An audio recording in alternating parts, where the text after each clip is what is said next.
it's time for us to check back in with the homecoming and see what happens next. If you missed any of the previous readings, just look in the description below for a playlist. The song ended. The congregation in a single voice spoke, "Glory, hallelujah." Hawthorne bowed his head, and the congregation followed suit. "We thank thee, Father, for the gift of thy Son. Help us to be worthy of thy sacrifice and to walk in thy light all the days of our lives. Amen." "Amen," answered the congregation. Hawthorne Dooley glanced toward the rear of the church and nodded a signal. "Ho, ho, ho," came a booming voice from the vestibule. Every head turned, and the children's eyes widened with awe as a roly-poly Santa Claus came marching up the aisle. "Merry Christmas! Merry Christmas!" he called as he stopped to shake hands with a grown-up or pinch some youngster's cheek. To each child he passed out an orange, and when he came abreast of Clayboy and offered him an orange, too, Clayboy remembered how his father felt about accepting charity, but at the same time he did not want to hurt the Santa's feelings and accepted the gift from the outstretched hand. Carrying his orange, Clayboy started for the door while families rose and visited with each other and waited for each child to receive his gift. As he made his way past the faces, it came to him that he did not really know any blacks. He knew those in the village, but he had never been in one of their homes and did not know what they yearned for or what their dreams were. He felt a sense of loss that an entire community existed within the larger community, and he did not know one of them beyond his name and face. When he reached the door, Hawthorne Dooley was waiting for him. "You out this way looking for your daddy?" asked Hawthorne. "I reckon so," answered Clayboy. "Have you tried the Staples place?" "No, I didn't. So far out there." "It ain't all that far if you've got transportation," said Hawthorne. "You come and ride on General with me." Gratefully, Clayboy accepted the offer, and a short while later was riding through the silver night on a white horse with a black man guiding the way. Once the snow lifted, the moon shone sulkily through scudding clouds. Clayboy could see their shadow moving along with them in the glittering luster which blanketed the world. We could be two of the wise men hurrying after some bright star, thought Clayboy.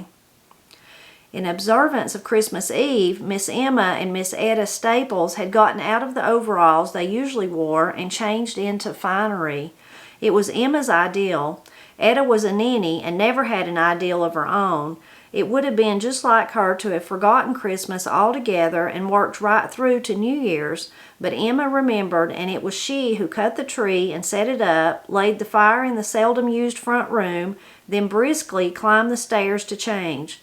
"Hurry along, Etta," called Emma, passing her sister's door, knowing full well that Etta was such a dreamer that she might lose herself in a magazine and forget why she had come to her room altogether. "I'm almost ready," Etta called gaily from behind the closed door. "Wait for me," called Emma. "We'll go downstairs together." Quickly Emma changed into her good dress, a plain black wool which she had bought in Charlottesville for Papa's funeral. There had been lace at the collar, but Emma did not care for lace and had removed it. Stopping at the dresser, she picked up the cameo brooch which had been her mother's, stuck it in the front of the dress, then touched her hair with a comb. Hair was a nuisance most of the time. Emma cut her own, kept it short and clean, and observed with a twinge that there was more gray present than the last time she had looked. Emma gave her hair one final whack, laid down the comb, and left the room. Hearing Emma's door open, Etta opened her own door and self-consciously walked out into the hall. "My Etta!" exclaimed Emma. "You could win a beauty contest." Etta had taken some pains with herself, and she did indeed look beautiful. Her hair had turned pure white, with none of the yellow which streaked her sister's. She had combed it straight back and put it in a bun, and it framed her small, well-made face like a halo. At her throat was a black velvet choker, and the dress she wore was a lavender silk. "You look nice too," said Etta, observing the cameo brooch her sister wore. She had wondered where that brooch had gotten off to. She planned to steal it back when the first opportunity arose. She fancied that Emma was constantly stealing her things, and she resolved to hide the brooch better once it was back in her possession. "Where are the decorations, Emma?" asked Etta at the head of the stairway. "They're already by the tree, just waiting for you to put them up," replied Emma. "I feel just like when we were little," said Ada happily as they walked into the front room and she saw for the first time the tree which Emma had set up earlier in the day. Ada opened the box of decorations and was swept into yesterday. Emma watched, taking pleasure in their yearly visit with the decorations they had known since they were children. Out of the box and onto the tree went doves made of spun glass, angels with wings of gauze, ropes of glass beads, a dozen little tin trumpets, stars of gold, and glass bells with glass clappers, a hand-carved Santa Claus, and all 8 reindeer. While Ada worked at the tree, Emma arranged the creche on the old walnut end table beside the horsehair sofa. She had placed the Jesus figure in the manger and was reaching for a lamb when there came a knocking at the front door. "Someone has run out of recipe," said Ada. "I was sure everybody had laid in a good supply," said Emma, and opened the door. "Who is it?" asked Emma, doubtfully, observing the snow-covered figure just beyond the door. "Clayboy Spencer," answered the boy through lips that were numb with cold. "What a treat!" cried Miss Emma. "Company, Ada," she called gaily over her shoulder. "It's Clay Spencer's son. Come in, come in." Showers of snow fell away as Clayboy removed his cap and scarf, then shook his coat and stamped his feet. "Why, you're just caked with snow," said Miss Ada, taking his jacket and hanging it on the clothes rack. "You look frozen to death," cried Miss Emma. "Come by the fire and warm yourself." Clayboy had been in the kitchen of the Staples house, but he had never seen the front room. It was grand beyond his imagining. Tasseled lamps rested on heavy hand-carved tables. 2 horsehair love seats flanked the fireplace. In a corner, an ancient grandfather's clock was stopped at 12 minutes past 2, and Miss Ada beamed at him from beside a Christmas tree, which shimmered with all manner of glowing, shiny, many-colored ornaments. "Ada, this boy is frozen through and through. Take off your shoes, Clayboy, and let them dry while you visit. Ada, bring some eggnog and put some recipe in it." "Don't go to any trouble," said Clayboy, but Miss Ada was already on her way to bring the eggnog. "I can't stay but a minute." "Nonsense," said Miss Emma. "Take off those wet shoes before you come down with lung trouble. The socks, too. They're soaking wet." "It's a wonder you haven't got frostbite," said Miss Emma, when Clayboy's feet, blue with cold, were exposed. "You sit down and wait right here." Now Miss Emma left the room also, and Clayboy sat down on the love seat and held his feet out toward the warmth of the fireplace. He felt silly, but he was grateful as the numbing cold began to seep out of his fingers and toes. Miss Emma and Miss Ada returned together. Miss Emma carried a large steaming pan of water, which she placed at his feet. "Soak your feet in this hot water," she commanded. "It will ward off lung disease." Obediently, Clayboy placed his feet in the pan, feeling sillier by the minute, but knowing it was useless to argue with the 2 old ladies. "Doesn't that feel better now?" asked Miss Emma. "Yes, ma'am," he answered. Now Miss Ada came forward carrying a tray on which she had arranged a silver pitcher and 3 silver mugs. "This will warm you up," she promised. Clayboy accepted one of the mugs, which was filled with eggnog, lightly sprinkled with cinnamon. Something in it warmed him all the way to the pit of his stomach, and once it rested there, radiated throughout the rest of his body. Miss Emma and Miss Ada waited expectantly for some reaction from him. "It's powerful good," said Clayboy. "What's in it?" "It's Papa's recipe," explained Miss Emma. "Papa used to make it all the time, and then when he passed on, we used to get so many calls for it that Sister and I just kept on making it. Drink hearty, there's plenty." "We had a gentleman stop in last week all the way from Warrenton, Virginia," said Miss Ada. "He loved it, so he took a whole gallon back home with him. It gives us something to do in our old age," said Miss Emma, "and it makes people happy, so I can't see why we shouldn't keep right on providing." Ada helped Clayboy to another cup of eggnog. Miss Ada poured, and Clayboy accepted the refilled cup gratefully. He was warm now from head to toe, and he was beginning to feel so lightheaded and relaxed that it seemed the most natural thing in the world to be sitting with two antique ladies sipping eggnog while his feet soaked in a pan of hot water. "How are your mother and all those dear children?" inquired Miss Etta. "Everybody's just fine," said Clayboy between sips of the warming eggnog. "There are 8 now, I believe," said Miss Etta. "Yes, ma'am," replied Clayboy. "Last time we counted, it was 8. "Your father never comes but what he says for us to come over and visit," observed Miss Emma, "but we never seem to get out any more." "We're getting old," said Miss Etta proudly. "Hard to get around when you're old." "Your daddy says you make good grades at school," said Miss Emma, looking at Clayboy appraisingly. "Yes, ma'am. What are you going to do with your life?" "I don't know yet. What do you want to do with it?" "They seem to think real high of Daddy over where he works. He says they'll put me on over there if I learn a trade." "Are you interested in taking up a trade?" "None that I know of. Maybe I'll find something," said Clayboy. "If you had your choice, what would you be?" Clayboy had never confessed his secret yearning to anyone in the world before, but the eggnog, while warming him, had also released his inhibitions. "You know those big 5 tablets," he asked, "like you do homework in?" Miss Emma nodded interestedly. "I keep one under my mattress." "You're just like Etta," said Miss Emma. "She hides things under her mattress, too." "Just letters from my beau," said Miss Etta, then turned accusingly to her sister. "And now that I know you've been snooping, I'm going to hide them somewhere else." "Her beau!" cried Miss Emma derisively.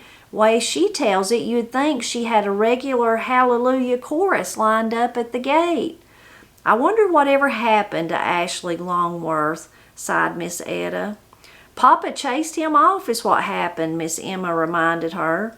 Miss Etta said wistfully, "Once when we were in Charlottesville, we were walking along, and I thought I saw him, the back of his head, walking along in front of me. I nearly ran, trying to catch up with him, but when I did, the man was a stranger." "He could never have been Ashley Longworth. Ashley had fine features. He came from a good family, and he was a gentleman, Emma. Why didn't Papa like him?" "I don't remember any more," said Emma. "Nobody was ever good enough for Papa." "I never told you this, Emma," said Miss Etta, "but Ashley Longworth kissed me one time." "If you've told me once, you've told me 1,000 times," sighed Miss Emma. "He was a student, you see," Miss Etta continued, ignoring her sister's bored expression, "over at the university.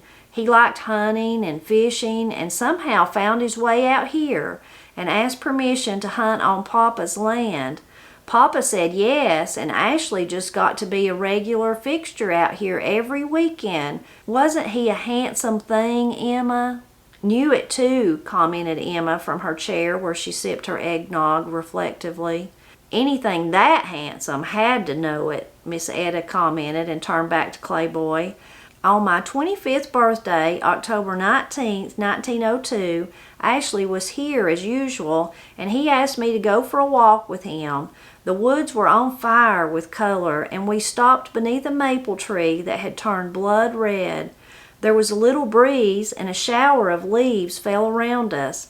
Ashley reached up very impulsively and touched my cheek, and that was when he kissed me." "Having no idea that Papa was standing 100 feet away," said Miss Emma. "Papa was very upset about it all. Ashley left that evening, and I heard from him once, a farewell letter, you might call it, and then nothing. I think of him often, but as the years went by and no more word of him came, I decided he must have died in one of the wars." Clayboy shook his head sympathetically as Miss Etta turned away and gazed thoughtfully at the Christmas tree. "Ah me," said Miss Emma to no one in particular, and for a while each of them was alone with his separate thoughts. "Etta put a record on the Victrola," said Miss Emma. Etta had been sitting looking dreamily at the Christmas tree and did not hear. "Etta!" called Miss Emma sternly. Miss Etta rose and floated to the Victrola. She searched about in the storage cabinet beneath the machine, found a record, and placed it on the turntable. "It probably needs winding," advised Miss Emma. "It hasn't been used since the last time we had a party." "That was before Papa died," said Miss Etta as she cranked the handle of the Victrola. "Remember his cousins from Buckingham County dropped in? He hadn't seen them in years. He brought them all in here, and we played hymns and sang, and afterward everybody cried and hugged." "Papa was a rounder," said Miss Emma reflectively. She refilled her silver mug with eggnog, and then, noting that Clayboy's mug was empty, filled his too. Miss Etta moved the lever which turned on the Victrola, placed the needle in the groove, and stood with hands folded while the machine made a couple of preliminary scratchy revolutions. The music came into the room, and the two old women and the boy listened silently as Enrico Caruso sang "It Came Upon a Midnight Clear." For a moment, when the song was over, they remained still. "The nice thing about life," said Miss Etta, "is you never know when there's going to be a party." "It wouldn't have been if Clayboy Spencer hadn't taken it in mind to stop in," said Miss Emma.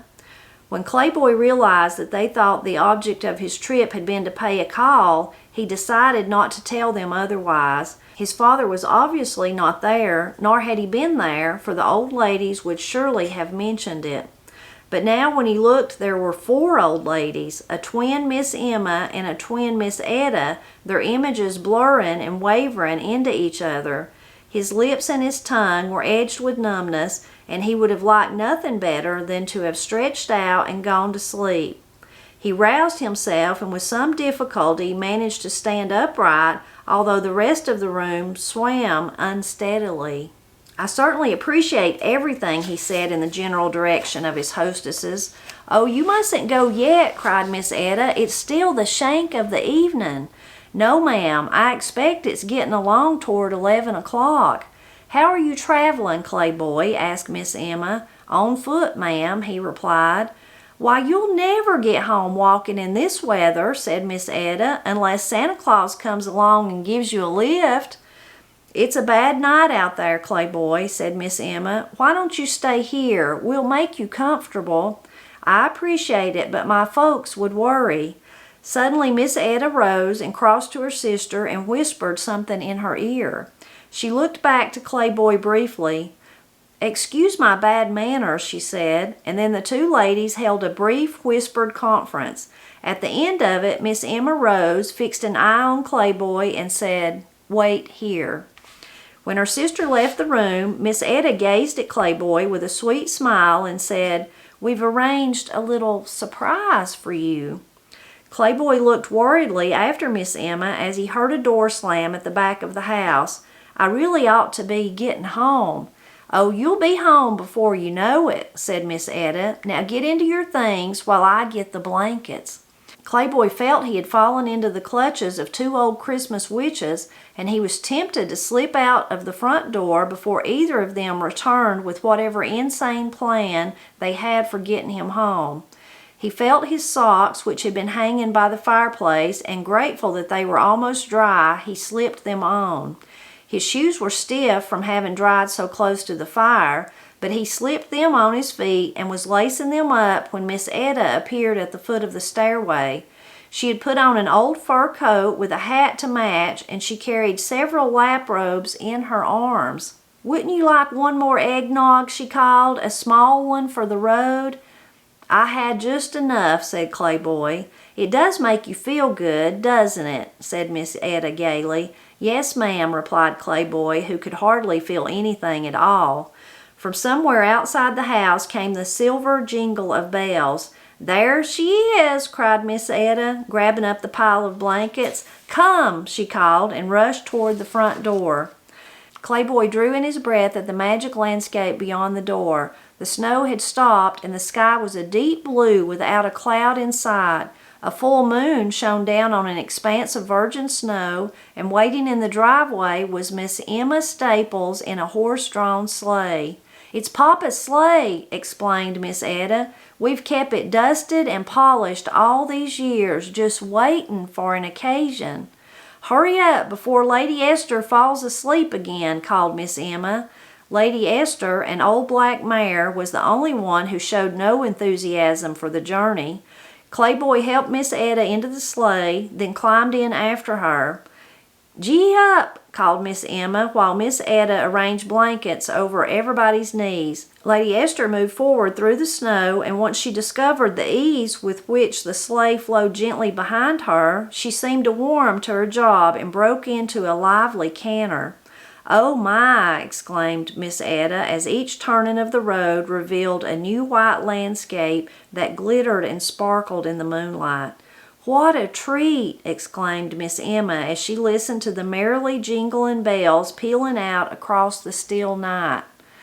"Oh goodness," thought Clayboy. Good manners decreed that he should ask the two old sisters in when they arrived at his home. Mama would hit the roof. So we'll stop right there for today. A good place to stop. Another exciting bit of the story here. Clayboy ended up at the Staples sisters' house, and whether he realized it or not, he partook of their recipe, and that was why he was feeling all tingly and thinking he was seeing double, seeing both of them. At the very beginning, though, how he got to the Staples house, isn't it wonderful? Hawthorne offered to take him on that cold, snowy night. That's what real friends are, when you have a friend who's willing to do something like that for you. Not just say, well, I wish you good luck, in the snow tonight. Somebody that'll say, actually get in with me or get on the horse with me and I'll take you all the way. So Hawthorne was definitely a real friend to Clayboy. And I'm sure to Clay, the father, too, and that's why he was trying to look out for Clayboy there at the church, and then afterwards trying to help him get to the Staples sisters.